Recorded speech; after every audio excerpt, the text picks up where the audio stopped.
is this really cool vintage desk I got like forever ago. That was one of the points of entries in terms of knowing that my next show I want to write about beauty.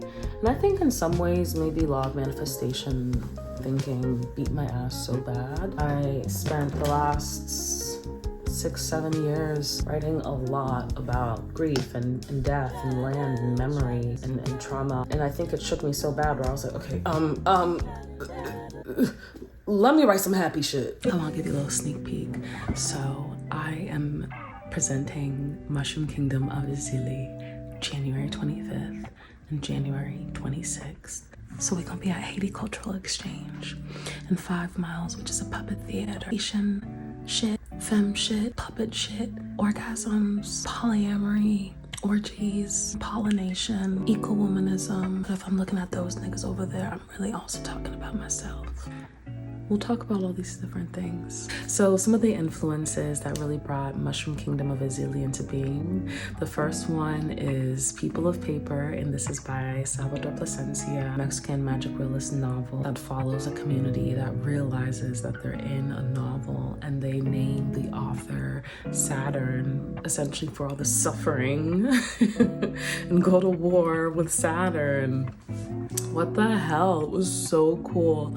And they would like blot out pages and cover themselves in tin, really strategically fight. And I'm like, yo, that's the underground shit that us fucking organizers need to get into in this era of digital eroding rights and hyper-surveillance and police state fascism, etc. This story came, honestly, a long time ago. My excitement and the impact of the People of Paper stayed with me for a really long time. And it really only came back up when I was pregnant.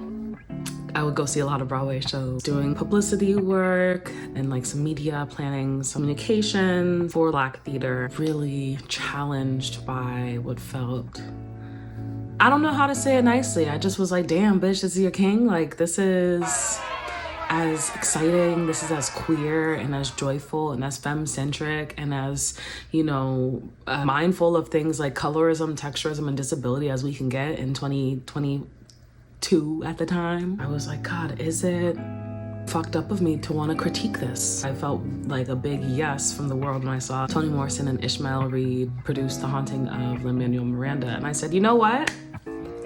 My biggest inspirations say, rag on a bitch if you need to. So I started out with that concept of the People of Paper and them being like, damn, bitch, like we are in redacted. You know?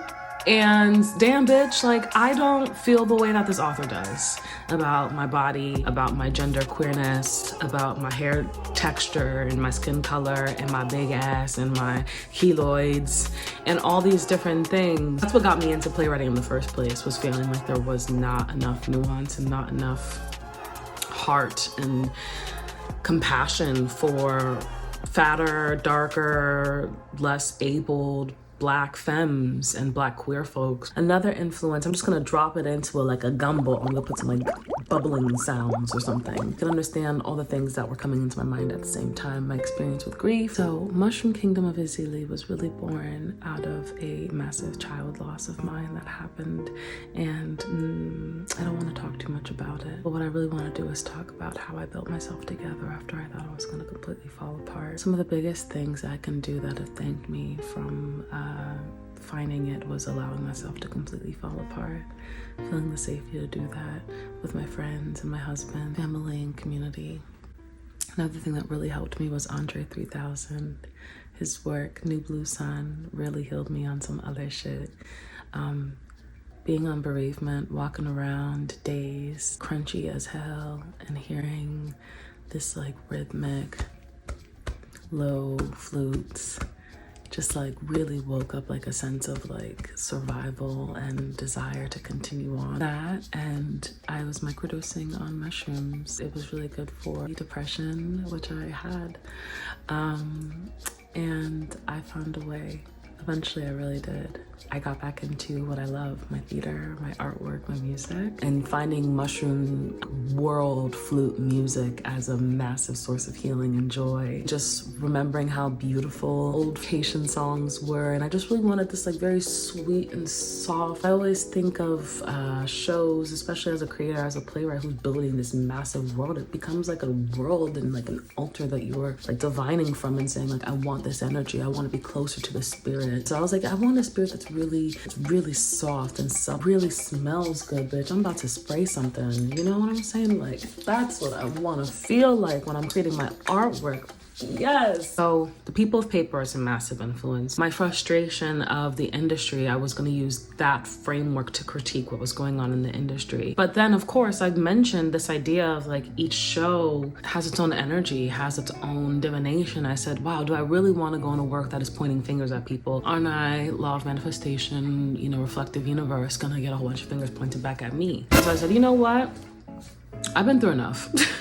I'm not gonna test out anything that's gonna give me anything less than absolute joy. And also just in terms of memorization and the embodiment and the justification that actors need to do with their work. You know, for example, my home they them was on a show where all they were saying, and they were on the show for like 3 years, was like, no sir, like, oh my God, this person beats me. And I was like, damn, like that. And they told me like, damn, that it was really hard for my spirit to like just have to keep saying that and memorizing that. And I was like, listen, even if my work is trying to critique something that I feel makes me sad to know that there are people in the industry, I want to go further than this idea of internalized anti-Blackness, because God, do we get a break? Like, of course there's internalized anti-Blackness. In this world, the waters, the poisonous waters that we swim in as fish. What can be a new, inventive, unique challenge within this people, narrator, Truman Showy fight of imagination and who gets to call the shots? So I put it up at Center for Performance Research when it was still dealing with anti-Blackness, but knew that I thought that maybe it was a little boring with the anti-Blackness as a central theme. And knowing that there was something super cis-het about this show. And I was like, oh, it's because the love figures. Now let's talk about the love. God, there's so many things I have to tell you. Okay, so other references that are gonna be in the gumbo is a Mushroom Field Guide, a book of psychedelic and poisonous mushroom. I think in the opening page, it was, what is a mushroom? It's a fruiting body that's spores and the hymenium and the gills. And as I was reading it, I was like, wow, is it a little... So I have some fans. This is from Haiti Cultural Exchange, where I'll be presenting my work at. So I'll use theirs. It's getting hot in here. I'm kidding, but I did write like some poetry after I read it. Like, what is a mushroom? A mushroom has a spore. A spore is a whore. They're fruiting bodies. They're hymenium and their pollen. So I was like, this is some slutty shit. I immediately was like, wow, did not know that mushrooms were big thotties. Loving that, especially as I'm getting all this information about pleasure and the radical frameworks of pleasure, especially after grief, especially in bodies that have known loss. Friends, from there, Journey to the Secret Life of Plants, which is a documentary from the 1970s, and Stevie Wonder did the film scoring. Beautiful work. That was also part of my bereavement time. I think I saw it before I lost my baby.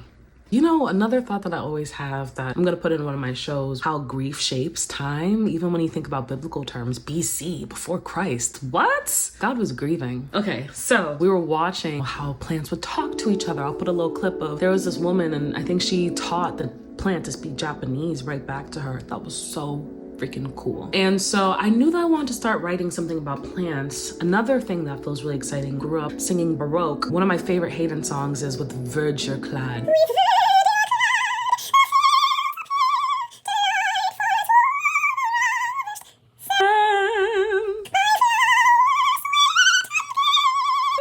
Really beautiful song, and it's all about plant life.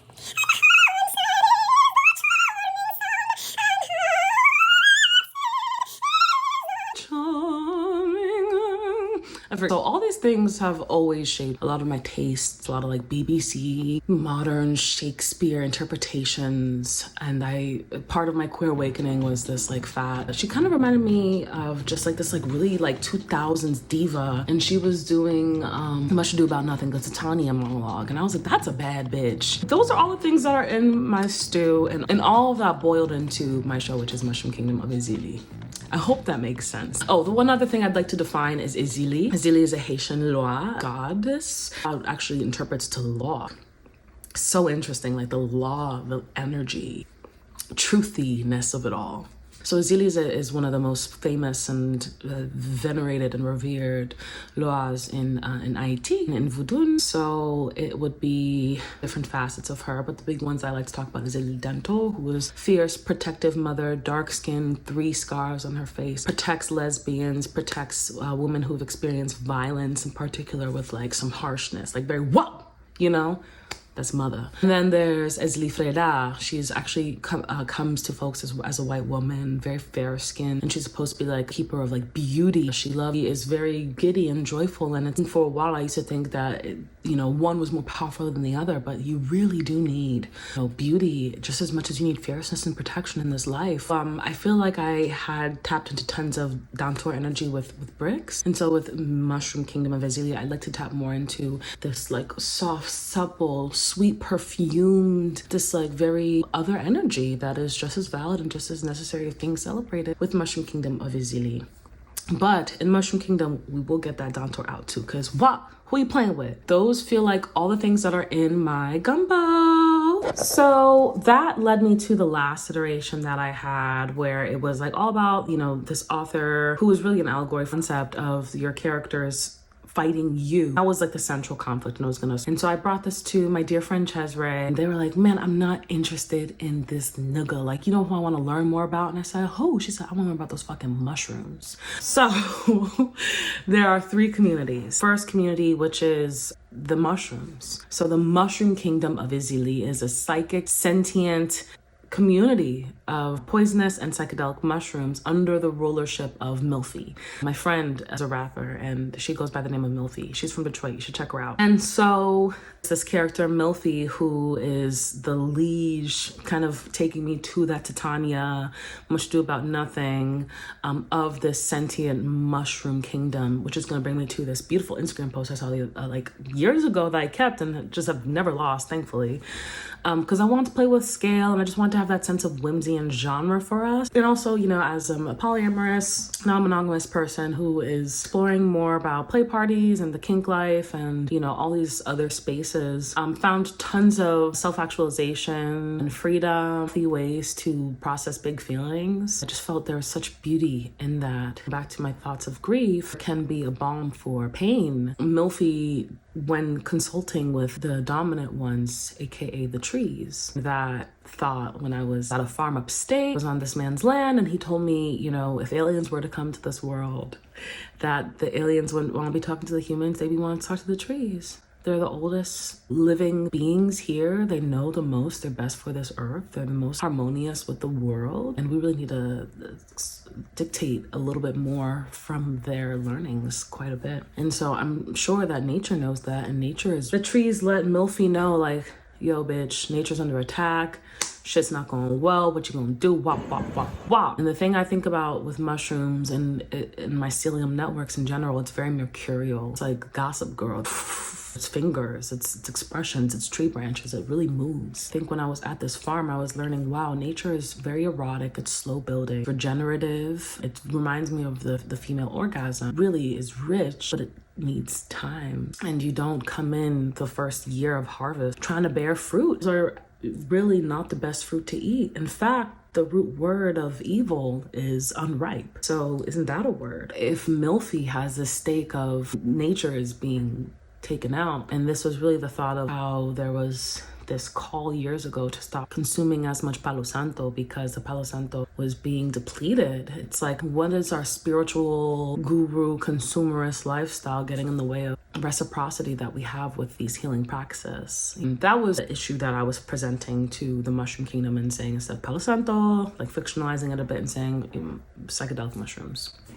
are, you know, going extinct or something. Sophie's response was, pleasure will be the balm to pain. I think I wrote something in the script like, despite the horrors, we will not harm ourselves. Despite the horrors, we will pleasure ourselves. Of course, speaking to Gaza and the multiple genocides in Congo and Haiti, fascist rising and right-wing authoritarian governments that are popping up in America and in this globe, and recognizing the difference between my child loss, which is an act of God, and just a loss that I could never have imagined, to state violence that the UN has articulated as crimes against humanity. Milfy is saying, despite the horrors, we're going to pleasure ourselves, and enacts a kingdom-wide orgy, a kingdom-wide consent-driven, just assume everybody's down to boogie, you know?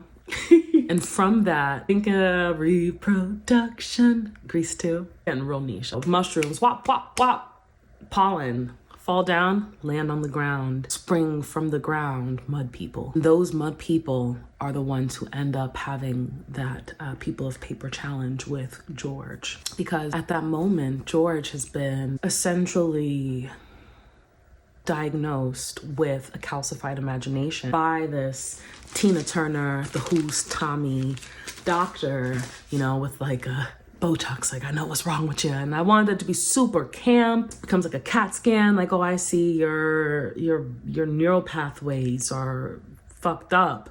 Internalized anti-Blackness, which was the past iteration, but in this iteration, I'm just gonna say calcified imagination. Let that be a little bit more broad, because it's gonna probably assume internalized anti-Blackness. But in this case, to be toxic monogamy brain. I'll get to that in just a second. We have the mud people who are born of this cosmic psychedelic mushroom orgy, like the night of the eclipse, you know? So you know exactly what time I'm thinking about. That was like 4 or 5 months ago. I was like, oh, bitch, and it's an eclipse. That's the magic. And George been called and prescribed to go out and forage for some mushrooms, like in upstate New York and Beacon or something. And as the mushrooms are having their orgy, 3 things happen. The mushrooms are having their communal orgasm. Pollen is falling and creating the mud people, and George is inhaling that pollen, having allergies, and thus the 3 communities are, and they all become intertwined. George forages some mushrooms, and maybe, I'm still trying to figure out exactly how to get that connection. I've been thinking, do the mud people crawl up George's ear for reasons similar to like a sausage party, and they think that the hand that's coming down is like the hand of God? Or I'm still figuring out exactly how the mud people land in George's imagination, but that's the fucking story, bitch. The mud people, they used to be 2 cis het people, and I realized, God, that's not writing about what I know at all. I'm a polyamorous, genderqueer person. So I was like, what if I write a polycule? You know, a hinge and 2 metamors, because I don't really do thruples.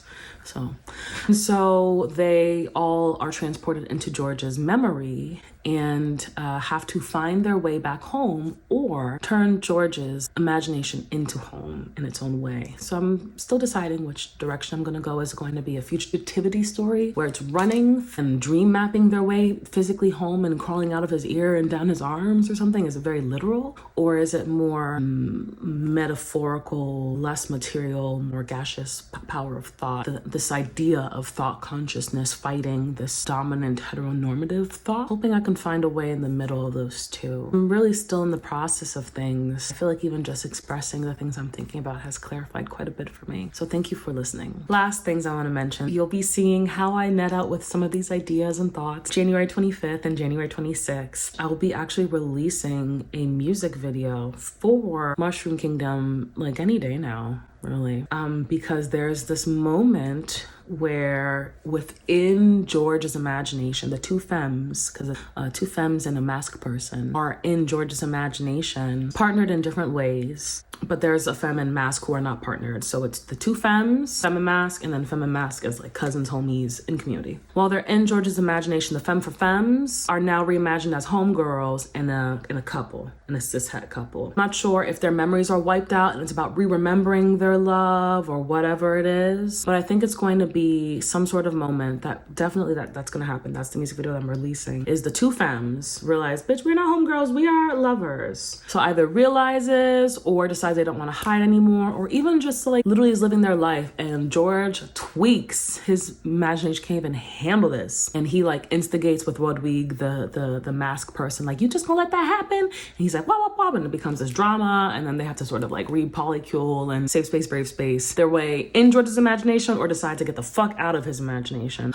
So that's all my juice. That's all of my things I'm trying to think about. When I think about how I want the show to be presented, of course, if I can put this up at a theater or something, that'll be great. But I always love site-specific theater, so I would love to put this up at a farm. I would love to like bring in like my Black, brown, trans, and queer chefs, food thing. I'd love to get some eco-womanist literature up in there. I'd love to do some somatic practitioning. I'd love to do some tantric shit, some sex shit, some leather shit, some kink shit. All the ways that this like program can go in all these different areas around this work, and around scale, and around utopia, and around imagination, around music and embodiment, in a political way. So hopefully something will shake out from that. If you know somebody who knows somebody who might know somebody, let me know. Yeah, so I'm gonna get back into my writing, but I want to take some time because I have such a hard time writing like a 2-paragraph artist statement about it. It really needs some explaining. Hopefully with time I'll figure out how to elevator pitch it, but if someone asks me what's my show about,